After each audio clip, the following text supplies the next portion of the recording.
Aunque no se puede decir que hay una única parte más importante dentro de un computador, ya que más de una es totalmente vital para su funcionamiento, la unidad central de procesamiento, CPU o procesador, puede ser considerada la piedra angular de estas máquinas.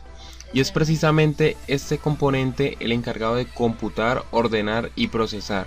Sin embargo, la mayoría tenemos nociones más bien pobres de lo que realmente hace, dudas sobre cómo lo hacen y muchas preguntas sobre cómo se han convertido en los complejos milagros tecnológicos que son hoy en día. Por dicha razón, he optado en incurrir en la decisión de realizar una serie de videos que expliquen no solo dicho título, sino además un conjunto de temas que serán de mucha utilidad en la búsqueda de detallar los aspectos más importantes de los diferentes componentes que dan vida a nuestra PC. Así que, sin más preámbulos, comencemos con este capítulo de Hardware para novatos titulado ¿Qué es y cómo funciona el CPU o procesador?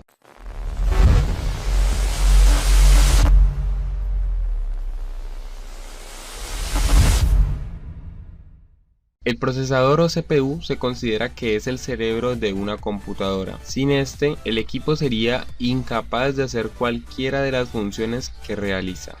El procesador es la parte que realiza todos los cálculos matemáticos y todos los procesos de control para que la computadora pueda realizar sus funciones. Básicamente, se trata de un chip que controla el movimiento y el tratamiento de datos, el cual se inserta en la tarjeta madre o mainboard en un conector especial denominado socket.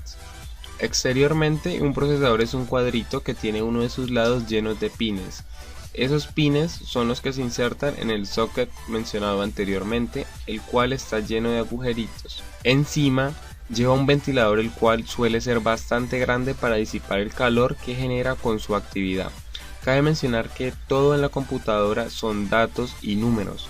Obviamente, para hacer todo esto una computadora necesita de complejas operaciones matemáticas. Por eso, cuanto más rápido un procesador realice estas operaciones, mejor será el rendimiento de la computadora. La velocidad del procesador se mide en hercios o hertz, como se le conoce en el idioma inglés. Esta es la unidad de frecuencia que equivale a una vibración por segundo. A mayor velocidad de hercios, mejor es el procesador porque hace más operaciones en menos tiempo. En la actualidad, los procesadores más modernos miden su velocidad en gigahertz. Ahora les contaré un poco su historia para que comprendamos así la importancia del tiempo y los avances tecnológicos. Hubo un lapso de tiempo en el que los procesadores eran constituidos por enormes armatostes que bien podrían llenar una habitación.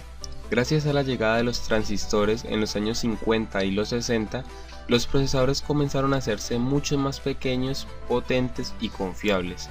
Sin embargo, cuando les menciono de hacerse más pequeños, no me refiero a que cabían en la palma de la mano. Simplemente pasaron de ser tamaño habitación a ser tamaño nevera, por así decirlo. Con el pasar del tiempo, vino la invención del circuito integrado, que resumía básicamente todo en una única placa, y poco a poco todo comenzó a reducirse en tamaño y aumentar en rendimiento. En 1971, Intel lanza al mercado su primer microprocesador conocido como Intel 4004 o 4004. Un año después, en 1972, la empresa anuncia el lanzamiento del primer microprocesador de 8 bits bajo el nombre de 8008. Pero esta pieza no sería tan trascendental, puesto que aún era limitada para lo que prometía, razón que llevó a que en los años siguientes, en 1974, se diera a conocer el Intel 8080, el que sería conocido como el primer microprocesador de propósito general. Los avances se siguieron dando con mejoras intrínsecas en cada dispositivo, razón que en 1978 llevó a Intel a presentar el microprocesador 8086 de 16 bits, el cual fue convertido en un estándar de la industria.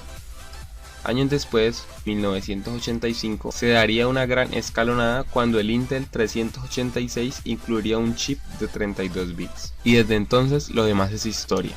La rápida evolución de estos pequeños chips y su gran flexibilidad han acaparado todo el mercado del cómputo. Ahora bien, indagaré uno de los temas más importantes que seguramente los ha traído hasta este video, y es precisamente cómo funciona el CPU. Cuando una función, un programa o una parte de datos se pone en proceso, La CPU utiliza la memoria RAM y cualquier otro hardware con el fin de procesar los datos. La CPU lee las instrucciones asociadas a la tarea antes de enviarla de nuevo a la memoria RAM. Las instrucciones que la CPU recibe tienen que ver con los cálculos y el transporte de datos. El boot del sistema es el camino que deben recorrer los datos antes de que estos se ejecuten. Es tarea de la CPU asegurarse de que los datos se guíen por dicho sendero con el fin de ser procesados y luego llegar a la siguiente etapa. En cada parada del bus del sistema, la CPU se asegurará de que los datos lleguen allí en el orden correcto. De manera paralela, el procesador maneja dos datos en un mismo momento. Uno de estos son los datos que necesitan ser procesados y el otro es el código de programa que está conectado a dichos datos. El código de programación es una lista de instrucciones sobre cómo los datos deben de ser manejados y posteriormente tratados, pero en un idioma que el procesador puede interpretar.